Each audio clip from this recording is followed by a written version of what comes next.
You know what I mean? Inside joke. Okay. Shawn is going to have 3. So, more importantly, seeing that the TGB comment, and you kind of addressed the Tom Brown situation, all that, after, sitting down and seeing them, what did it feel like to be able to just tell them, like, fight? No, man, because all y'all media outlets has been blaming me for these type of fights not being able to get made. And I've been telling y'all, I've been calling for the fights. I can't make these fighters jump in the ring and fight me when, I was told they don't have a promoter, so they can fight on any network, they can fight anybody. So that goes to show, that it wasn't, Team Crawford fault or Top Rank fault that the fights couldn't get made, So I just wanted to point that out. Terence, when he mentioned about how he kind of knew the fight was happening, he was very excited when he saw the tweet from the WBO mandating this fight. Can you describe or characterize your emotions when I know how much you wanted this kind of fight, but when you realized it was real and that you had to fight him or they're going to take your title away? No, I'm not worried about not fighting. Like, I was cool. No, I'm saying, how excited were you that you knew that? Yeah, I was very excited. Shawn Porter is a top welterweight in the division, and this is going to be a great fight, and it's a big opportunity for me to show the world why I'm the best fighter in the world. It's been a long time coming, right? For sure. And you, when you first came up, you had a couple of fights, you won your title. How frustrated did you get as you had 1 defense, 2 defense, 3 defense, and you just couldn't get traction against the biggest names? How did you get low at any point about that? Never, because I don't look at these fighters like everybody else do. These is great fighters, you know what I mean, and they own right. They just, went up against the better fighter at that point in time.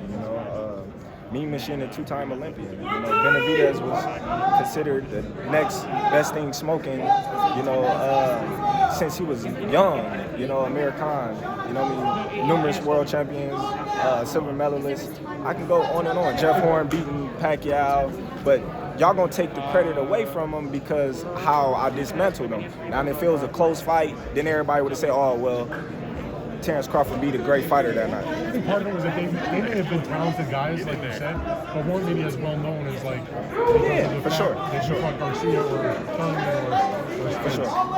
Is that a fair assessment? That's for sure. Terence, when it's all said and done for you, what do you want your legacy to be remembered as, right? World champion at 35, undisputed at 40, champion at 47. You're still young. When it's all said and done, what do you want to be remembered as? Well, I'm going to be remembered as one of the best fighters to ever lace up the gloves. At the end of the day, they're going to remember me for being so versatile, being able to fight inside, outside, box, bang, punch, take a punch, switch. I'm going to be known for so many diverse dimensions than, any other fighter. Yesterday at your workout, you made a comment on how no matter what you do, the media will criticize you, right? If you walk reporter, he already has a couple losses. You even made a comment saying, next thing I know, they're going to want me to move up to fight Canelo. Not to look past this fight, but do you ever see in your career, do you ever see yourself moving up to maybe 54 or even 60? Maybe 54 in the future. But right now, like I said, we have 47. We're campaigning at 47. Shawn Porter is in front of us, and that's the fight that we focused on. What's his best attribute to you? Shawn Porter has never been stopped. Do you anticipate that you'll be the first man to stop him and continue to knock out? See, me personally, I don't go in fights looking for the knockout. I go in fights to dominate and make sure I get the victory no matter what.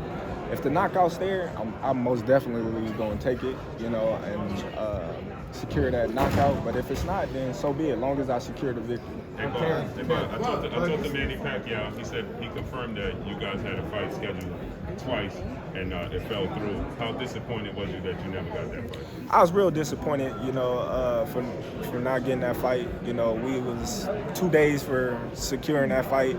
A lot of things, a lot of people that, said they was doing things on Manny Pacquiao's side, lied to us. It's a whole bunch of, things and the reason why that fight didn't happen. But like I always say, everything happened for a reason, and the fight didn't happen. And we here now. Shawn Porter is the fighter that I'm fighting, and that's the fight that we more focused on than any other fight to date. By you guys knowing each other so well, does it make it harder to prepare for this opponent by you guys knowing each other so well? You said what? I said by you guys knowing each other so well, each other's style so well, does it make it harder to prepare than anybody else? No, somewhat, because I know how talented Shawn Porter is. You know, a lot of people, they don't see what I see in Shawn Porter. You know, I mean, the skill set, the mindset, you know, the hunger, you know, the speed, the movement, you know, the roughness. You know, I see a lot in Shawn Porter like he's seeing me, because like I said, we've been knowing each other for so long. You know, we know what each other like, we know what each other don't like, you know, so yeah, it's going to be tough, but at the same time, we're going to be prepared for whatever. Did you spar with him at times? Never. I was at 132, he was at 65. Okay, but never even get into messing around? No. What does he bring best? What's his best attribute? Well, what he brings best is, you know what I mean, his enthusiasm. You know, Shawn Porter is good at, you know what I mean, adapting to the fighter that he's fighting. You know, if Shawn Porter got to move, he'll move. If he got to pressure you and get in your chest and rough you up, he'll do that. You know, he get wild at sometimes, but at the same time, you know, he's successful in doing the things that he do when he getting rough and wild. So we just go and be prepared for whatever Shawn Porter does. Do you think he gets? Everybody's trying to make this out to be your biggest fight, but it seems like you and your team are taking it like this is another fight. I look at all the fights as a career-defining fight. You know, this is considered, you know, one of the top welterweights in the division, and this is a time for everybody to see what Terence Crawford really is about. Everybody want to know, you know, how Terence Crawford is going to fare against the other top welterweights in the division. So everybody got their eyes on Terence Crawford right now. They want to see how well I adapt, how well, you know, can I finish Shawn Porter like Errol Spence couldn't? Is I'm going to fight tooth and nails with Shawn Porter like Errol Spence? So everybody going to have all these questions, and it's going to be answered November 20th. Do you think Shawn's coming out with a false sense of security? I mean, like security, seeing the fact that he's faced Errol and everyone says, but you're a completely different fighter. Do you think he's kind of like coming in here with a little bit too much confidence, or do you think he's coming in with the proper respect that people do? No. I don't believe he's coming in with too much confidence, being that he's been in the ring with all the top welterweights out there. You know, I just think he's coming in there with more of an experience factor. You know, he knows what he's going up against, and he knows that it's a tough task, but I just know that he's going to be up for it, and that's what he's boosting himself up to let you and the media know that he's going to be up for it. Just like me and my team, we're going to be ready for whatever we bring to the table. We're going to be up for it, and it's going to make for a great fight. This is the first fight with a PBC fighter. Is this the opening phase? I know the focus is Shawn Porter. A win here, is this the opening phase to a showdown with Spence? We shall see. We shall see, you know. Like I said, you know, it never was Terence Crawford and my team holding up the fights that all the fans wanted to see. You know, you heard that from the horse's mouth right then and there. So we shall see. Hey, Terence,